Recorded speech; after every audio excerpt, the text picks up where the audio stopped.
कार्तिक को देखते ही नन्ही के होठ धीरे धीरे हिलने लगे थे और अब उसके होठ धीरे धीरे नीचे नीचे और नीचे होते होते अब रोने लगी थी।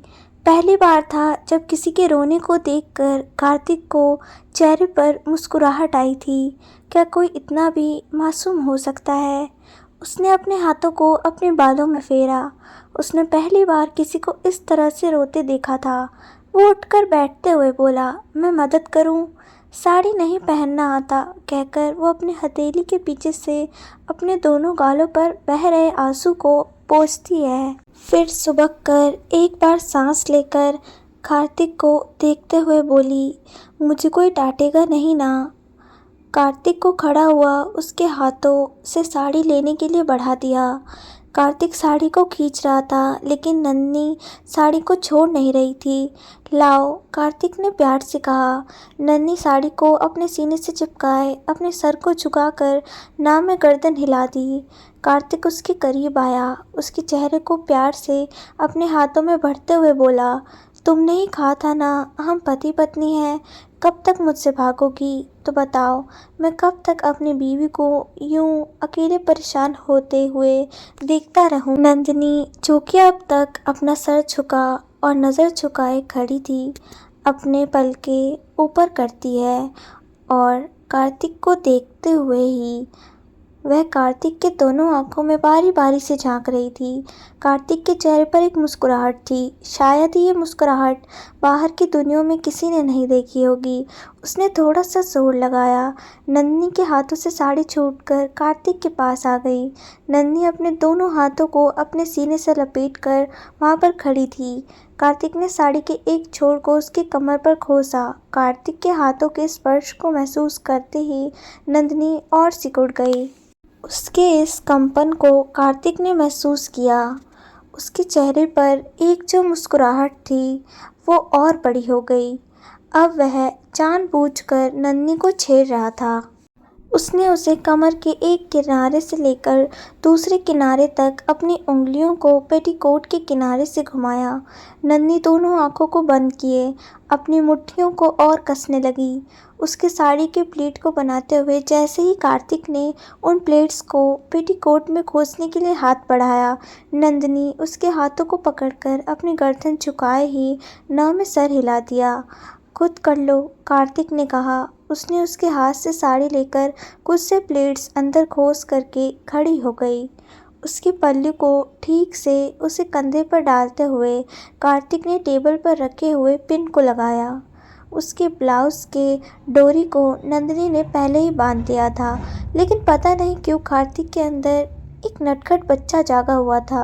उसने उसके ब्लाउज की डोरी को पकड़ा और खींच दिया और बोला, सॉरी, गलती से हो गया, कहकर कार्तिक ने उसकी डोरी को पकड़ा और उसे बांधने लगा। वह डोरी बांध तो नहीं रहा था, पर उसकी पीठ पर यहाँ से वहाँ अपनी उंगली ज़रूर चला रहा था। उसके पीठ में हो रही हलचल को कार्तिक महसूस भी कर रहा था। नन्ही उस गुदगुदी को और जैसे तैसे कंट्रोल कर रही थी। नन्ही जैसे महसूस किया कि कार्तिक ने डोरी को बांध दिया है, वह झट से पलट गई। कार्तिक उसके कमर पर अपना हाथ रखकर उसे अपने करीब खींचते हुए कहता है, तुम्हें पता है तुम जितनी मासूम हो उतनी खूबसूरत भी हो, कहकर उसने उसके माथे पर चूमा। नन्ही की पलकें अब तक बंद हो चुकी थी। पहले ऊपर उठा कर उसने कार्तिक को देखा। कार्तिक कुछ और गुस्ताखी करने जा रहा था, पर उनके प्यार में प्रीति ने खलल डाल दिया। जोर से दरवाजे को ठोकते हुए प्रीति ने आवाज़ दिया, नन्ही तैयार हो गई हो तो आ जाओ। और बस इस आवाज़ के साथ कार्तिक मानो जैसे बेहोशी से होश में आया हो। वह झट से नन्ही को अपने से अलग करता है और बाथरूम की ओर बढ़ जाता है। नन्ही की दिल की धड़कन इतनी तेज़ थी कि सीने से बाहर आने को तैयार थी। उसने अपने सीने पर हाथ रखा और कहा, ये मुझे कोई बीमारी तो नहीं हो गई? मुझे ऐसा क्यों लग रहा है? उसकी लंबी लंबी सांस को उसने कंट्रोल किया और दरवाजे को खोल दिया। चलो, तुम तो तैयार हो गई हो। नन्ही कुछ ना बोल खामोश रही। चलो, कहकर प्रीति ने नंदिनी का हाथ पकड़ा और उसे लेकर बाहर चली गई। वहाँ बाथरूम में कार्तिक आईने में अपने आप को देखते हुए दीवार पर हाथों की मुक्का बनाकर मारे जा रहा था। कैसे कैसे कर सकता हूँ मैं ये सब कुछ। उस लड़की के चक्कर में ऐसा लग रहा है जैसे मैं बदल गया। उसने आईने में अपने आप को देखा, गहरी सांस ली और अपने आप को और स्ट्रॉन्ग किया। उसके चेहरे पर फिर से पहले वाली वही एरोगेंट और गुस्सा आ गया जिसके लिए वो मशहूर था।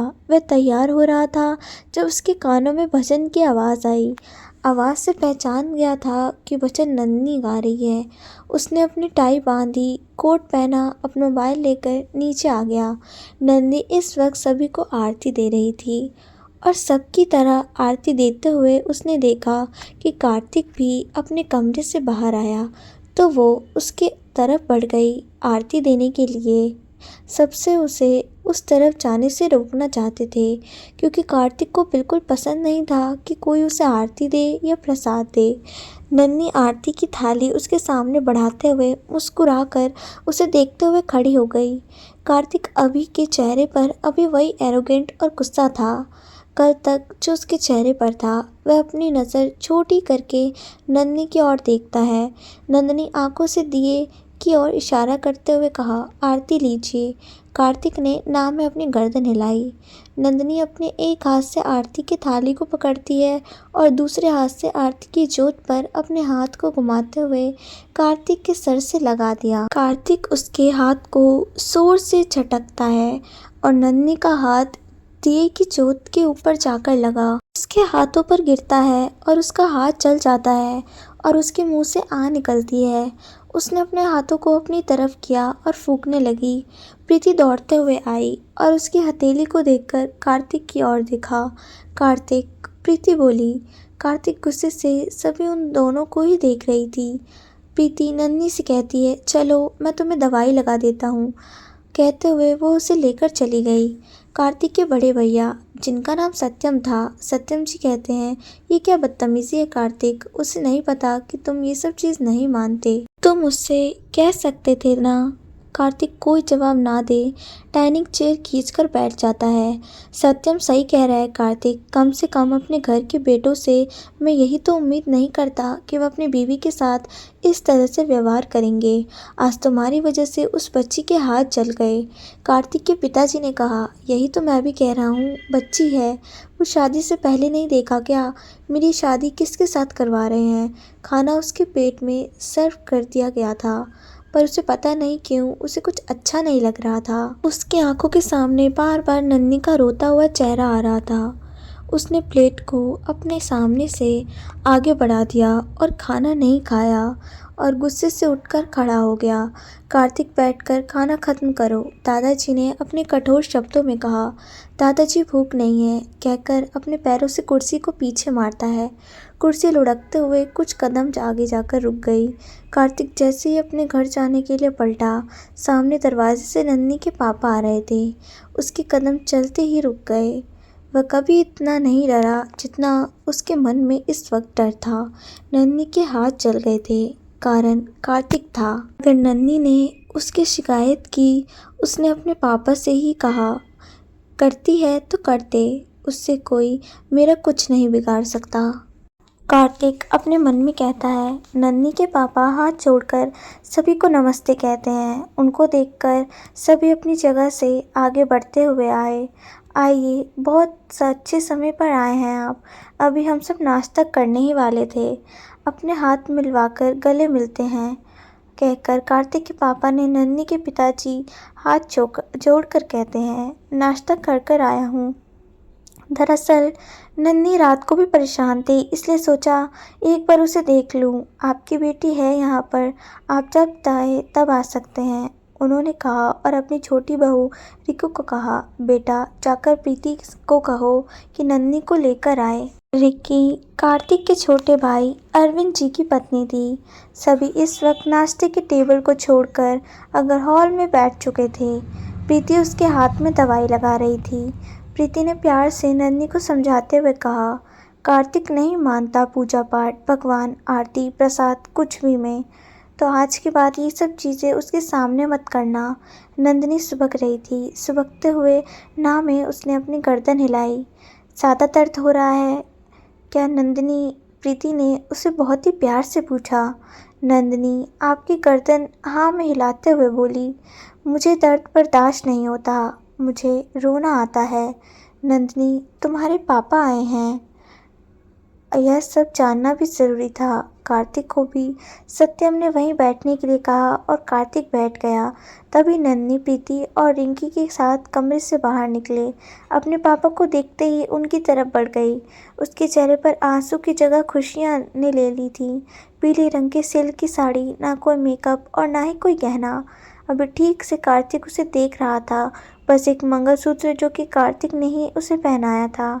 वह कई सारी ब्यूटी क्वीन पर भारी पड़ सकती थी।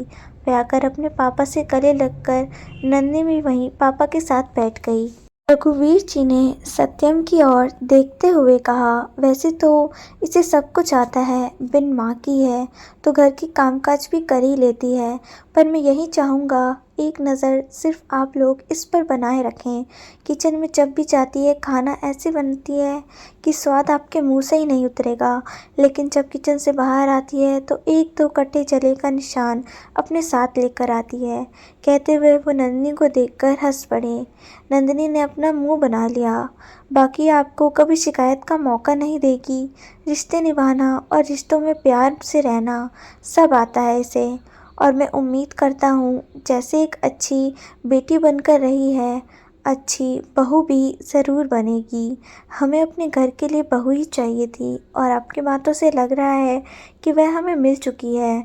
बाकी घर के काम के लिए हमारे घर में नौकर हैं। एक और विनती है आप लोगों से, ये सब कुछ इतनी जल्दी में हुआ कि अपने आप को शादी के लिए तैयार नहीं कर पाई, तो मैं कुछ दिनों के लिए इसी तरह आपके घर में आ जाया करूँगा। तो आप लोग, वह आगे कुछ कहता उससे पहले ही सत्यम ने कहा, हम समझ सकते हैं आपकी बात, मेरी भी 2 बहनों की शादी हो चुकी है। हम तो 5 भाई बहन थे, फिर भी उनके जाने पर घर में सुनापन था। आपकी तो इकलौती बेटी है, उसके यहाँ आ जाने पर आपका घर कितना सूना होगा, ये इस परिवार का हर एक इंसान पर कोई समझ सकता है। रघुवीर जी की आंखें भर आईं। शादी भले ही उन्होंने जल्दबाजी में कर दिया था, फिर कार्तिक के गुस्से बारे में उसकी कहानी सुनकर वो डर रहे हों, लेकिन घर वालों की समझदारी और उनके प्यार को देखकर उन्होंने अपनी बेटी के लिए ऐसा लग रहा था मानो उसे सही जगह मिल गई हो, सही परिवार मिला हो। अपनी बेटी से मिलकर वो वापस चले गए। कार्तिक अपने ऑफिस आ चुका था, पर आज उसका काम में बिल्कुल मन नहीं लग रहा था। उसे रह रहकर नन्ही के चले हुए हाथ दिखाई दे रहे थे। उसे खुद पर गुस्सा आ रहा था।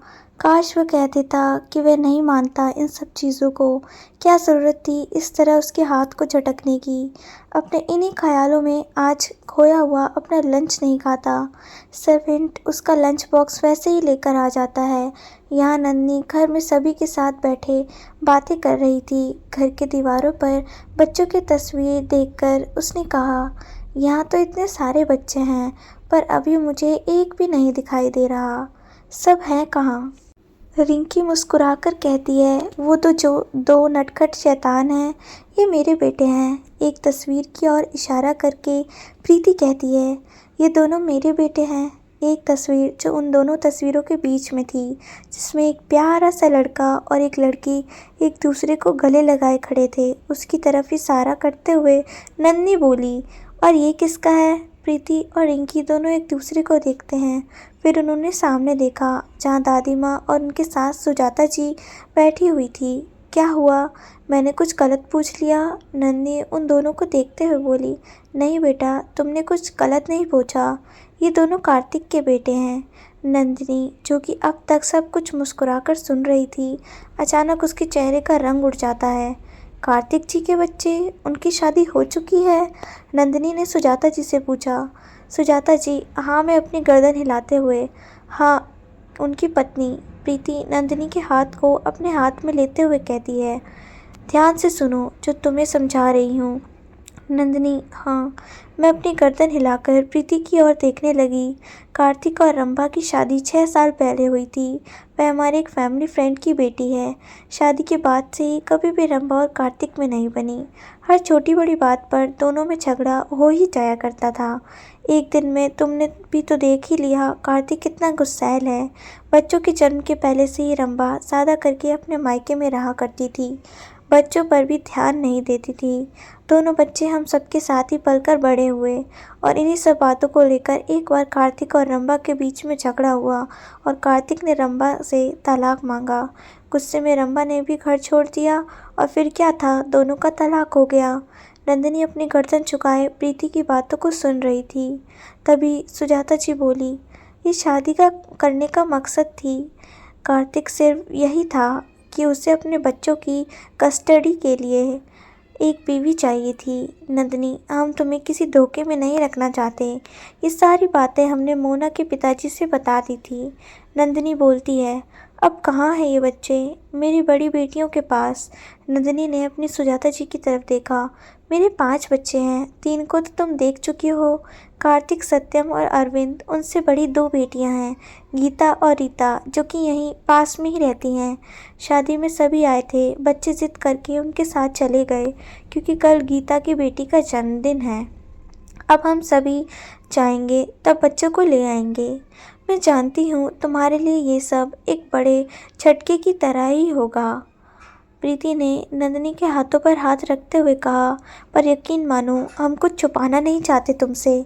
बच्चे बहुत प्यारे हैं, तुम उनकी माँ बनकर रहोगी तो वो भी तुम्हारे बच्चे बन जाएंगे। नंदिनी ने हाँ में अपनी गर्दन हिलाई और सर झुकाए बैठी रही। 2 दिन के अंदर क्या से क्या बदल रहा था। अभी कल तक तो वह अपनी बहन की शादी की तैयारी में जुटी हुई थी। कल रात उसकी शादी हो गई। आज उसे पता चला कि उसका पति पहले ही शादीशुदा है और अब पता चला कि उसके 2 बच्चे भी हैं। और जाने क्या क्या झटका ज़िंदगी को लगने थे। आज शाम को कार्तिक जल्दी घर आ गया और आते ही अपने कमरे में गया। कमरे में नंदिनी नहीं थी। कार्तिक फ्रेश होता है और नीचे हॉल में आता है। सभी अपने अपने काम में व्यस्त थे। वो पूछता भी तो किसको पूछता कि नंदिनी कहाँ है। सुबह खुद ही तो उसे डांट कर गया था, अब किस मुंह से किसी से पूछे। वो चुपचाप सोफे पर बैठा अपनी नज़रें कभी मोबाइल पर तो कभी आसपास में घुमाता। तभी प्रीति उसके बगल में आकर बैठते हुए बोली, आज बहुत जल्दी आ गए तुम। क्यों, तुम्हें दिक्कत है? मेरे जल्दी आने से मुझे क्यों दिक्कत होगी? तुम्हारी मर्जी, जल्दी आओ या देर से। कौन सा मेरे लाखों का कारोबार तुम लेकर बैठे हो? तो जाकर अपने पति को देखो ना, यहाँ क्यों मुझे डिस्टर्ब कर रही हो? कार्तिक, प्रीति ने घूरा। वाह, तुम मुझ पर भाभी होने वाला, रौब मत झाड़ो, मेरी दोस्त थी ना, दोस्त की तरह ही रहकर, कहकर कार्तिक अपने मोबाइल को साइड में रखता है और अपना सर को सोफे से टिकाकर आंखें बंद कर लेता है। क्या हुआ, परेशान है? कार्तिक ने ना में अपनी गर्दन हिलाई। आज हम सबने नंदिनी को हनी और बनी के बारे में बता दिया। कार्तिक की आंखें जो बंद थी एक झटके के साथ खुल गई और वह सीधा होकर बैठा और प्रीति की ओर घूम गया। कुछ बोल रही थी? कार्तिक ने कहा।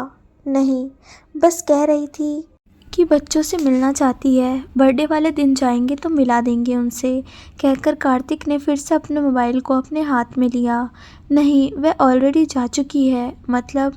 कार्तिक ने अपनी नज़र छोटी करके प्रीति को घूर कर देखते हुए बोला। मम्मी जी और नंदी दोनों पास के आइसक्रीम पार्लर गए हैं, वहाँ पर सभी बच्चे आएंगे तो सब वहाँ पर मिलेंगे एक दूसरे से। कार्तिक ने अपनी आंखें बंद की और नाक में अपनी गर्दन हिलाते हुए बोला, व्हाट द हेल यार, मेरी ज़िंदगी ना, तुम फिक्र मत करो, नंदिनी बहुत अच्छी है। मुझे पूरी उम्मीद है बच्चों को अपने माँ की तरह संभाल लेगी। प्रीति, तू पागल हो गई है, वो 20 साल की है, मेरे बच्चे 5 साल के हैं। एक 20 साल की लड़की 5 साल के बच्चों की माँ बन सकती है क्या? इतने सारे एक्सपेक्टेशंस क्यों लगा के रखे हैं सबने? जब किसी लड़की शादीशुदा औरत को कोई माँ कहता है तो मुझे नहीं पता उसके मन में ममता अपने आप जाग जाती है, प्रीति बोली। कार्तिक उठकर अपने कमरे की ओर जाते हुए बोला, I don't know about this Mamata and all. Kartik अपने कमरे में बैठा था जब उसे नंदिनी की आवाज़ आई। वह समझ गया था कि नंदिनी शायद बच्चों से मिलकर आ चुकी है। उसकी आवाज़ में एक कनक थी, कोई उदासी या मायूसी नज़र नहीं आ रही थी। तभी नंदिनी कमरे के अंदर आई। कमरे में एंटर होते ही नंदिनी की नज़र कार्तिक से मिली। नंदिनी के चेहरे पर एक बड़ी सी मुस्कुराहट थी और उस मुस्कुराहट को देखते ही कार्तिक के चेहरे पर भी मुस्कुराहट आ गई। लेकिन नंदिनी की मुस्कुराहट कार्तिक को देखते गायब हो गई। उसने अपना चेहरा कार्तिक को देखते ही फेर लिया और गैलरी की ओर चली गई। कुछ देर बाद अपने पापा से बात करके वो गैलरी से बाहर आई और कार्तिक से टकरा गई। कार्तिक का कंधना नंदिनी के माथे पर लगा था। कार्तिक को देखकर भी इग्नोर करते हुए नंदिनी अपने माथे को सहलाते हुए आईने के सामने खड़ी हुई। उसने अपने हाथों को उठाया और अपने आप को देखा। तभी उसके पीछे कार्तिक आकर खड़ा हो गया। ये जो तुम एटीट्यूड दिखा रही हो ना, मैं झेलता नहीं किसी का एटीट्यूड। नंदिनी कार्तिक की तरफ पलटी। अब जाकर कार्तिक को देखा। क्या मैंने आपको एटीट्यूड दिखाया? उसने कार्तिक से पूछा। तो ये जो इग्नोर कर रही हो, ये और क्या है? इसको एटीट्यूड दिखाना नहीं कहते, इसको नाराज़गी दिखाना कहते हैं। अच्छा, और ये क्यों है? आपकी वजह से मेरा हाथ जला, लेकिन आपने एक बार भी मेरे बारे में किसी से ये नहीं पूछा कि नंदिनी कैसी है। कहते हुए नंदिनी की आंखें भर आई। वही मैं अभी तुमसे पूछना चाहता था। नंदिनी अपने उल्टे हाथ से अपने आंसू को पोंछते हुए बोली। अब ज़रूरत नहीं आपकी पूछने की, जब लग गई तब तो पूछा नहीं, अब क्या पूछ कर करोगे? वे कार्तिक के आगे से बढ़ ही गई थी। तभी उसके हाथ को एक झटके से कार्तिक ने पकड़कर रोक लिया और उसे खींचकर अपने आगे खड़ा करते हुए बोला, हाथ दिखाओ अपना। नन्ही रोते हुए अपने हाथ को आगे करती है। उसकी हथेली के बीचों बीच वह दिया लगा था और एक बड़ा सा फोड़ा वहाँ पर आ गया था। बहुत दर्द होता है, नंदिनी ना में अपनी गर्दन हिलाकर बोली। आपने इग्नोर किया जिससे ज़्यादा दर्द हुआ, कहते हुए और ज़ोर से रोने लगी। कार्तिक, जिसे अब तक उसके हाथों को पकड़ा हुआ था, उसे खींचकर अपने गले से लगते हुए बोला, मैं नहीं मानता भगवान, पूजा पाठ आरती प्रसाद मेरे सामने मत लाया करो ये सब चीज़। नंदिनी कुछ पल के लिए अपने हाथों को नीचे हुए, फिर अपने एक हाथ को ऊपर उठाकर कार्तिक के पीठ पर रखते हुए बोली, ये आप मुझे सुबह भी प्यार से समझा सकते थे। कार्तिक बिना कुछ बोले उसे अपनी बाहों में भरकर खड़ा रहा। कुछ पल बाद उसने अपनी आंखें खोली और आईने में अपने आप को देखा। उसने एक झटके में नंदिनी को अपने आप से अलग किया और कमरे से बाहर निकल गया। नंदिनी फिर हैरान से कार्तिक को देखती रह गई। ये तो मुझे समझ में नहीं आते हैं, इनसे ज़्यादा समझदार तो उनके दोनों बच्चे हैं, कहकर नंदिनी ने अपना मुंह बनाया और भी पलटकर आईने में देखकर अपने चेहरे को ठीक किया और किचन की ओर चली गई। खाना खाकर जब हो गया तो प्रीति नंदिनी को आवाज़ देते हुए बोली, सोने से पहले मुझे याद दिला देना, मैं तुम्हारे हाथों में दवाई लगा दूंगी। दीदी, मैं लगा लूँगी, कोई प्रॉब्लम नहीं है, कहकर नंदिनी किचन की ओर बढ़ गई। थोड़ी देर बाद और कार्तिक अपनी स्टडी रूम में काम को पूरा करके जब वह कमरे में आया तो बाथरूम से पानी की आवाज़ आ रही थी। वह समझ गया कि शायद नंदिनी होगी। नंदिनी जब नहाकर बाहर आई तो कार्तिक को लगा कि शायद वो उससे बात करेगी, पर ऐसा हुआ नहीं। नंदिनी वहाँ पर आकर बिस्तर पर बैठी। कार्तिक ने सोचा अब कार्तिक से बात करेगी। नंदिनी फिर भी कुछ नहीं बोली। उसने अपनी तकिया वहाँ से उठाया और सोफे पर रखकर लेट गया। कार्तिक अपनी आंखें छोटी करके नंदिनी को देखता रहा, फिर अपने मन में बोला, कल तो कह रही थी इतना हाथ पैर फेंकती हूँ कि सोफे पर गिर जाऊंगी और आज खुद ही सोफे पर सोने चली गई। जाए मेरी बला से, कहकर कार्तिक ने भी साइड लैम्प को बंद किया और अपने तकियों को ठीक करके लेट गया। जाए मेरी बला से, नंदिनी कुछ ही पल में सो गई। लेकिन कार्तिक जाने कब तक नंदिनी को देखता रहा। कार्तिक भी कुछ देर बाद सो गया। आधी रात को कार्तिक की नींद खुली। वह करवट लेकर दूसरी साइड पलटा कि उसकी नज़र सामने सोफे पर गई। सोफ़ा खाली थी, नंदिनी नहीं थी। उसने अपने बिस्तर की दूसरी तरफ घूम कर देखा, नंदिनी यहाँ भी नहीं थी। ये लड़की कहाँ चली गई इतनी रात को? वह उठकर बैठा कि उसकी नज़र सोफ़े के नीचे पड़ी। नंदिनी सोफ़े के नीचे गिर चुकी थी और इस वक्त ज़मीन पर सोई हुई थी। कार्तिक अपने हाथ से सर पर मारते हुए कहता है, भगवान के सारे अजूबे मेरे ही नसीब में भेजने थे आपको, कहकर वह उठा और नंदिनी की तरफ बढ़ा। भगवान के सारे अजूबे मेरे ही नसीब में भेजने थे क्या? नंदिनी, उठो, पर मजाल है कि नंदिनी हाँ हूँ कुछ भी कह दे। कार्तिक ने उसे कंधे को पकड़कर हिलाते हुए कहा, नंदिनी तुम सोफे से गिर गई हो, उठो। नंदिनी फिर भी कुछ नहीं बोली। कार्तिक के हाथ को झटक कर कुछ बड़बड़ाई और फिर से सो गई। कार्तिक झुका और नंदिनी को अपनी गोद में उठा लेता है। कार्तिक झट से उसके बगल में लेटकर उसके माथे को सहलाने लगा और नंदिनी को सुलाने लगा। वह खुद ही उसके बगल में जाकर लेटा। वह भी सोना नहीं चाहता था पर खुद भी सो गया। सुबह सुबह जब नंदिनी की नींद खुली तो उसने अपने आप को फिर से कार्तिक की बाहों में पाया। वह कंफ्यूज थी, वह तो सोफे पर सोई थी, यहाँ कैसे आई? और इस कंफ्यूजन में उसने उठने के लिए अपना सर आगे खींचा कि उसके मुंह से आ की आवाज़ निकल गई। कार्तिक भी आवाज़ को सुनकर उठ गया। क्या हुआ? मेरे बाल। नंदिनी के बाल रात को ही कार्तिक की शर्ट के बटन में फंस चुके थे और कार्तिक उसे निकालना भूल गया था। हाँ रुको कहकर कार्तिक उसे बोल को इधर उधर घुमाता रहा पर बाल था कि उलझता ही जा रहा था। तुम्हें कौन कहता है रात को सोते टाइम बालों को खोलकर सोने के लिए, खासकर जब तब 1 मीटर के बाल लेकर चलती हो? इरिटेट होकर कार्तिक ने कहा। मुझे चोटी में नींद नहीं आती। नंदिनी ने झट से जवाब दिया। तो अपनी जगह पर जाकर सोती ना, यहाँ पर आकर सोने के लिए किसने कहा था? कार्तिक ने अपनी गलती को नंदिनी पर डाल दिया। मुझे नहीं पता, मैं तो कल सोफे पर ही सोई थी, यहाँ पर कैसे आ गई? नंदिनी भोलेपन में बाल खुजाते हुए बोली। तो तुम कहना क्या चाहती हो? क्या तुम्हें उठाकर यहाँ लेकर आया था? ऐसे अपने गोद में उठाकर कहते हुए कार्तिक ने अपने हाथों से इशारा किया। नहीं, आप क्यों नाराज़ हो रहे हो?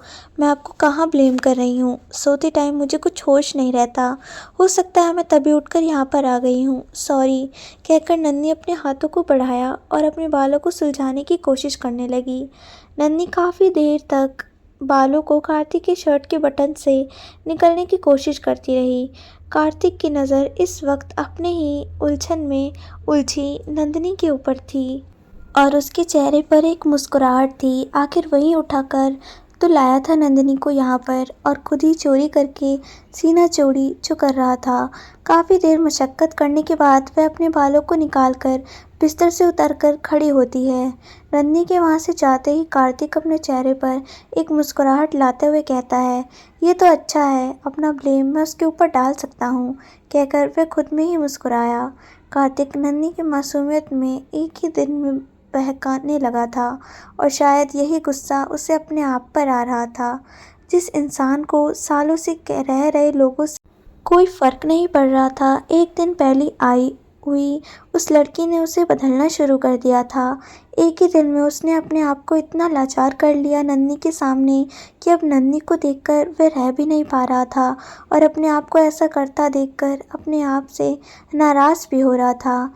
ये जिम की ओर चला गया जबकि नंदिनी नहाने के लिए बाथरूम में चली गई। आज सभी जल्दी ही घर आने वाले थे क्योंकि उन्हें अपने बेटी रीता के बर्थडे में जाना था। घर की सभी औरतें दोपहर से तैयार होना शुरू कर चुके थे। शाम होते होते सभी रीता के घर बर्थडे में जाने के लिए निकल गए थे। कार्तिक की नज़र रह रहकर नंदिनी की तरफ जाती पर उसका दिमाग उसे नंदिनी से दूर रहने के लिए कहता। वह अपना दिल तो पहली बार में ही उसकी मासूमियत पर हार चुका था, लेकिन वह भी जानता था उसके उन दोनों के बीच में उम्र का एक लंबा फासला था। साथ ही साथ कार्तिक के 2 बच्चे थे जिन्हें पता नहीं नंदिनी ठीक से संभाल पाएगी या नहीं। वह नंदिनी से ज़्यादा उम्मीद भी नहीं लगाकर रखना चाहता था क्योंकि उसके 5 साल के बच्चे के लिए वह 20 साल की माँ कभी नहीं चाहता था। जब वह पार्टी में पहुंचा तो उसने देखा कि लोगों के आकर्षण का केंद्र नंदिनी ही थी। सब उसी को देख रहे थे। कोई उसी की खूबसूरती की चर्चा करता तो कोई हॉल में ही हुई उसकी कार्तिक के साथ शादी की। कार्तिक के छोटे जीजा जी यानी कि मुकेश जी बहुत देर से कार्तिक को नोटिस कर रहे थे। मुकेश जी और कार्तिक के बीच में अच्छी बनती थी। वे कार्तिक से बोले, इन लोगों का तो दिन भर लगा ही रहेगा, चलो हम कहीं बाहर जाकर बैठते हैं। कार्तिक उनके साथ एक गार्डन एरिया की तरफ आ गया। वे रहे हुए छोटे छोटे दीवारों पर दोनों टिककर खड़े हो गए और दूसरे से बातें कर रहे थे। तो कैसी लग रही है नई नई शादी? मुकेश जी ने चिढ़ाते हुए पूछा। जीजा जी, आप जानते हैं इस शादी करने का मकसद सिर्फ इतना था कि मेरे पास एक बीवी हो जो बच्चों की माँ कहलाए और कस्टडी लेते टाइम मेरा केस स्ट्रांग हो। कार्तिक ने कहा। सिर्फ यही तो नहीं होता ना कार्तिक, पत्नी है तुम्हारी, पति पत्नी जैसा भी तो कुछ होगा ना। कार्तिक के नाम में अपनी गर्दन हिलाई और बोला, वह बहुत मासूम है जीजा।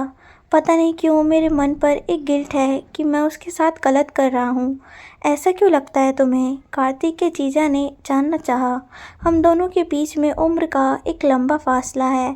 2 साल 4 साल नहीं 13 साल का फासला है। और मेरा गुस्सा आप जानते हैं।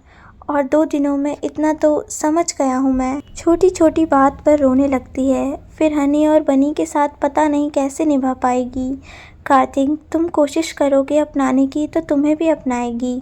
बाकी एक बात मैं कह सकता हूँ, लड़की अच्छी है। आज के दौर में जहाँ लड़कियाँ सिर्फ अपनी खुशी चाहती है, उस लड़की ने दोनों परिवार की इज्जत के लिए अपने पापा के कहने पर एक बार में शादी को तैयार हो गई। और मेरी बात हुई थी माँ से, परिवार में भी घुल मिल रही है। आप लोगों को ये कहानी कैसी लग रही है कमेंट करके मुझे ज़रूर बताइएगा।